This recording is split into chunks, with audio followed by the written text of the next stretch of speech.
Hello and welcome to our presentation on how to train your dragon and analysing it from Blake Snyder's Save the Cat.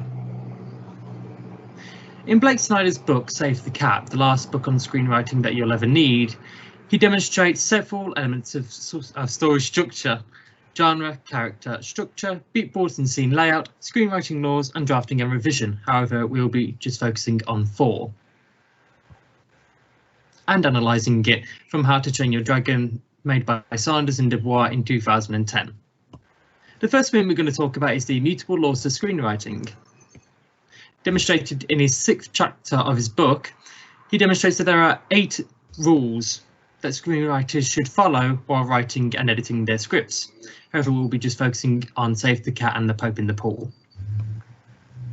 The Pope in the Pool rule, as he says, it gives us something to look at that takes the sting out of telling us what we need to know. This is like masquerading exposition that might be a bit too dry to handle. This is really demonstrated in How to Train Your Dragon through the world building opening scene. This is the scene that we are introduced to the setting, the characters and the monsters. There's a lot of action that takes place here, the fight of Berg between the villagers and the dragons, as well as the Night Fury Codex that Hiccup flicks through as the different dragons attack the village. This is an example of spectacle mixed with character definition. We are introduced to not only the world but also the characters and the way that they interact with each other. All the while there is a lot of action and drama taking place on screen. This is an example of the Pope in the Pool. Another scene is the dragon training scenes that are frequently peppered throughout the film. Hiccup uses his knowledge of Toothless in battle as he learns about the new types of dragons and their weaknesses. When he uses the things that he has studied from Toothless, these set up as plants that are later paid off in the climax. Another example of the Pope in the Pool, as this is exposition that is masqueraded by spectacle and action. Another rule is the Save the Cat rule, which is the titular rule of the book. This is where the hero has to do something where we meet him so that we like him and that we want him to win. He demonstrates that the hero has to save the cat. He has to do something humane so that we can, in despite of his flaws, like him. And this is best demonstrated in How to Train Your Dragon through the relationship between Hiccup and Toothless. Hiccup is initially presented as too scrawny, weak and lily-livered, but he's inventive. These are his flaws. And when he shoots down the Night Fury with one of his inventions, he wounds it, and it turns out that Toothless, which is the Night Fury, is unable to fly. After finding the beast, he cannot bring himself to kill it, so instead he studies and helps fix its wound that he has been given it. Their later relationship has now ignited and he has saved the cat. He has literally saved the cat, this being Toothless. So genre is the overall category and theme of the film or TV show, but we all know that. If you're asked what kind of film How to Train Your Dragon is, it would be classed as an action adventure, and it also very much covers Hiccup's journey into becoming a strong Viking and role model. In Save the Cat terminology, this is called the Golden Fleece genre.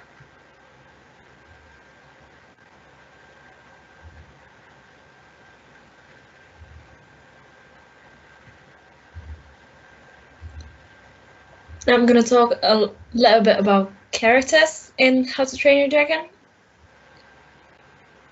The characters, as they are described in the book Save the Cat. It's in the 3rd chapter, which is called It's About a Guy Who, which is what Blake Snyder's dad used to say, like, tell me a story about a guy who was something, did something. And it's like a first point from making a character. When you describe your characters, you should use adjectives and you should give them some compelling goals. And when you're creating a hero, it should be someone who offers the most conflict, who has the longest way to go emotionally, and is the most demographically pleasing. So when you're, let's say, 18, you're writing about characters that are 18. When you're 40, you're going to write about characters that are 40. And when there's a movie about a character of certain age, the people of that age are more likely to go and see it or like feel with the character. Also, the character should have like a primal urge, because we all know the primal problems basically, and we are more likely to root for the character. It should also have some special circumstances, and the hero should be someone I can identify with, learn from. I have a compelling reason to follow him. I believe he deserves to win, and again, his stakes are primal. And we can see this in characters in How to Train Your Dragon. For example, Hiccup, who's the main character, is a Viking who can't kill a dragon, which at the beginning is something that makes him different, but eventually makes him essential for this story.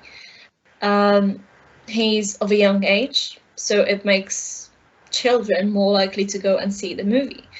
And also throughout the story, he becomes more confident in himself, and his primal urge are survival, and he really wants the world to be fair and just.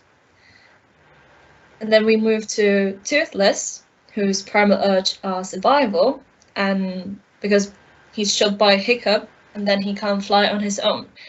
And again, he's special because of this.